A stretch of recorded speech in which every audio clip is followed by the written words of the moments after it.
বিসমিল্লাহির রহমানির রহিম। প্রিয় দেশবাসী, আসসালামু আলাইকুম।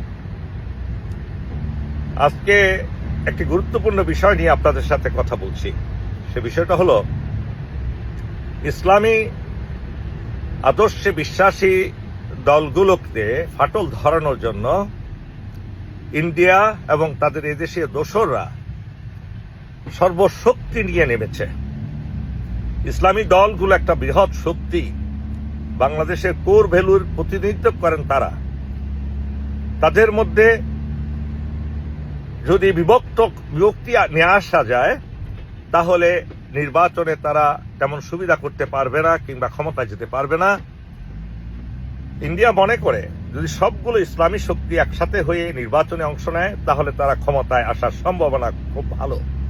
এটা যাতে না হতে পারে, ইন্ডিয়া এদেশে তাদের অনুসারী, বিশেষ করে দেওবন্দি চিন্তাধারায় বিশ্বাসী কিছু আলেম, সবাই না, যারা ইসলামী রাষ্ট্র সম্পর্কে যাদের পরিপূর্ণ ধারণা নেই এবং ইসলামী আদর্শ সম্পর্কে ধারণা নেই, তারা নির্বাচনের সময় বিভিন্ন কুফরি দলকে তারা অনুপ্রেরণা দেয় এবং তাদের সাথে সংযুক্ত হয়ে তারা ইসলামী আদর্শকে ক্ষমতায় যাওয়ার জন্য প্রতিহত করে, ক্ষমতায় যাতে না যেতে পারে সেই জন্য তারা কাজ করে।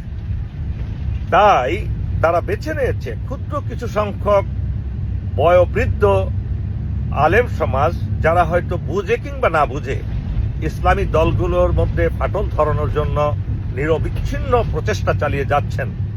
তারা বিভিন্ন ফতোয়া দিচ্ছেন, বিভিন্ন আবদার করছেন এবং একে অপরকে ঘায়েল করার জন্য, তাদের মধ্যে বিভেদ সৃষ্টি করার জন্য নানা ধরনের ফন্দি ফিকির করছেন। এবং এতে বাংলাদেশেরই দু একটি দল ইন্ধন দিচ্ছে, প্রচুর টাকা খরচ করছে, কোটি কোটি টাকা খরচ করছে, হেলিকপ্টার দিয়ে বিভিন্ন আলেমকে বিভিন্ন জায়গায় নিয়ে বক্তৃতা দেওয়াচ্ছে, তাদেরকে গলায় জড়িয়ে ধরছে যাতে ইসলামী শক্তিগুলো ঐক্যবদ্ধ না হতে পারে।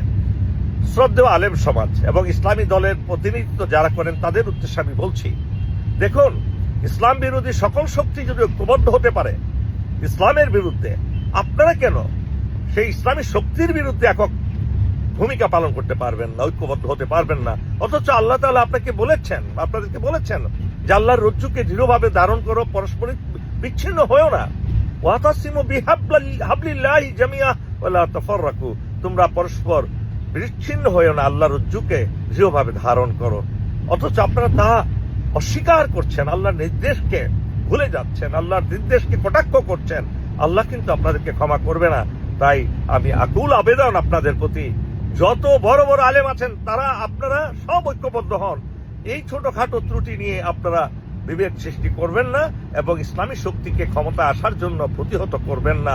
মহান আল্লাহ আমাদেরকে বুঝার তৌফিক দান করুক। ওয়াখির দাওয়ানা আলহামদুলিল্লাহি রাব্বিল আলামিন। আসসালামু আলাইকুম ওয়া রাহমাতুল্লাহি ওয়া বারাকাতুহু।